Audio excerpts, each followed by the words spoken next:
vizuri usijione wewe ni wa kawaida, maana katika roho unageuka maskani ya Mungu. Yaani Mungu anahamia ndani yako, Mungu ndani yako anaishi, ndani yako Mungu anakaa, ndani yako Mungu anatawala, ndani yako Mungu anatembea. Na ndio maana tunaweza kuwa watakatifu, maana ndani yetu yuko Mungu aliye hai. Mkono ambao ungepiga ngumi, yuko Mungu anakaa. Teke, mguu ambao ungepiga teke, yuko Mungu anakaa. Kichwa ambacho kingepiga watu mahedi, yuko Mungu anakaa. Ukipata hasira, ukasikia uinue mkono, Mungu anayekaa ndani ya mkono anakuambia, mwanangu, unapotea. Unaahirisha hasira zako, zinaishia kulia. Kulia sio dhambi. Kama ninaeleka, nisikie amina.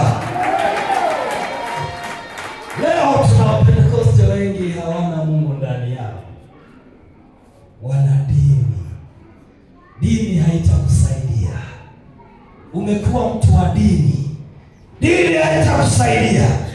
Unahitaji maisha yako uyakabidhi sawasawa mikononi mwa Mungu aliye hai. Kama ninaeleweka, nisikie amina. Nanyi katika yeye mnajengwa ili muwe maskani ya Mungu katika Roho Mtakatifu. Kama kuna kitu kwenye maisha yako pendwa, mwana wa mtakuja na watumishi wa Makedonia, tamani Roho Mtakatifu kwenye maisha yako. Tukishajengeka mbingu au utatu wa Mungu unahamia kwetu, unakaa. Petro anasema amri za Mungu sio nzito.